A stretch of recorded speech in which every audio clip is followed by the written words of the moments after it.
Assalamualaikum warahmatullahi wabarakatuh. Perkenalkan, saya Pandu Caksono, NPM 23520017. Di sini saya akan mengerjakan tugas metalurgi fisik yang diampu oleh dosen pengampu yaitu Bapak Eko.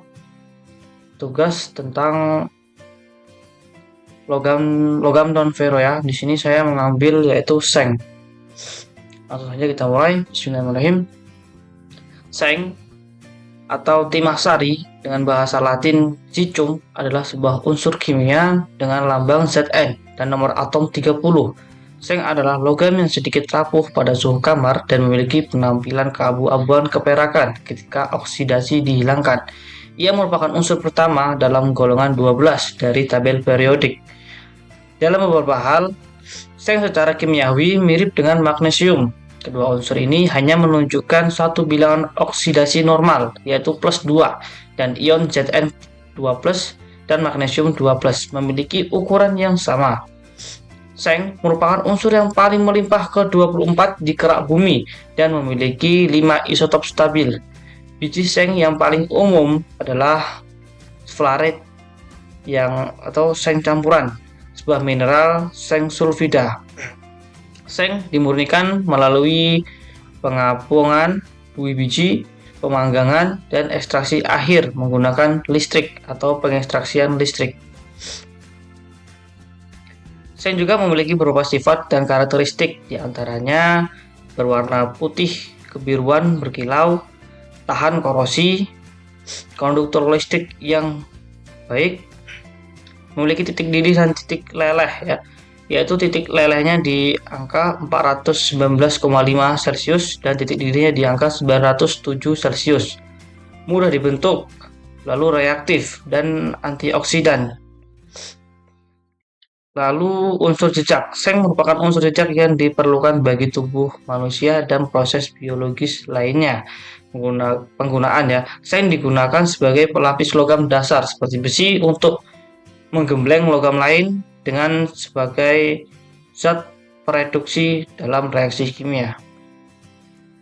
Lalu seng termasuk logam non-ferrous karena tidak mengandung besi dalam komposisinya. Logam non-ferrous adalah logam yang tidak mengandung atau hanya mengandung sedikit besi, biasanya kurang dari 1% berdasarkan berat. Seng memiliki beberapa sifat yang membuatnya cocok untuk berbagai aplikasi, seperti tahan korosi. Seng memiliki sifat tahan korosi sehingga cocok untuk digunakan membuat papan tanda, atap, talang air, dan pipa air. Mudah dikerjakan. Seng memiliki titik leleh yang rendah dan tidak terlalu kuat, sehingga mudah dikerjakan, digunakan untuk galvanisasi. Seng digunakan untuk melapisi besi atau baja dengan lapisan pelindung agar terhindar dari karat. Lalu masuk ke penambangan dan pengolahan seng. Seng adalah logam keempat yang paling umum digunakan di bawah besi, aluminium, dan tembaga. Dengan produksi tahunan sekitar 13 juta ton, produsen terbesar di dunia adalah Nistar. Penggabungan dari OZ Mineral Australia dan Omicor Belgia. Sekitar 70% seng di dunia berasal dari pertambangan, sedangkan 30% sisanya berasal dari daur ulang seng sekunder. Seng murni komersial digunakan sebagai spesial high grade kelas tinggi khusus, sering disingkat sebagai SHG, dan murni 99,995%. Di seluruh dunia, 95% seng baru ditambang dari deposit biji sulfida, di mana seflarit hampir selalu dicampur dengan sulfida tembaga, timah, dan besi. Tambang seng tersebar di seluruh dunia, dengan tambang utama seng berada di Tiongkok, Australia, dan Peru. Tiongkok menghasilkan 38% dari output seng global pada tahun 2014. Logam seng diproduksi menggunakan metalurgi ekstraktif. Nah, apa itu metalurgi ekstraktif? Yaitu proses yang digunakan untuk memisahkan logam berharga dalam konsentrat dari material lain. Lalu biji seng ditumbuk halus, kemudian dimasukkan melalui pengapungan untuk menghasilkan memisahkan mineral.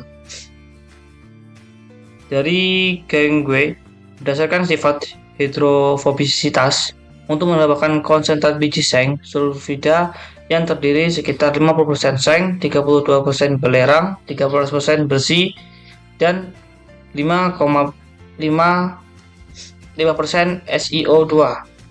Pemanggangan mengubah konsentrat seng sulfida menjadi seng oksida, yaitu 2ZnS plus 3O2 menjadi 2ZnO plus 2SO2. Sulfur dioksida digunakan untuk produksi asam sulfat yang diperlukan untuk proses pelindian. Nah, pelindian adalah proses ekstraksi zat yang dari padatan dengan melarutkan dalam cairan, baik secara alami maupun suatu proses industri. Lalu jika endapan seng karbonat, seng silikat, atau seng spinal digunakan untuk produksi seng, pemanggangan dapat dihilangkan. Untuk pemrosesan lebih lanjut, dua metode dasar digunakan. Biasanya pirometalurgi atau pengekstraksian listrik. Apa itu pirometalurgi? Yaitu adalah perlakuan termal terhadap mineral dan biji metalurgi serta konsentratnya untuk menghasilkan transformasi fisik dan kimia pada bahan guna memungkinkan perolehan logam berharga.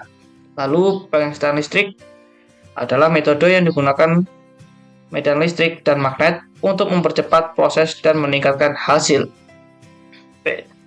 Pirometalurgi mereduksi seng oksida dengan karbon atau karbon monoksida pada 950 derajat Celcius atau sekitar 1750 derajat Fahrenheit ke dalam logam yang disuling sebagai uap seng untuk memisahkannya dari logam lain yang tidak mudah menguap pada suhu tersebut.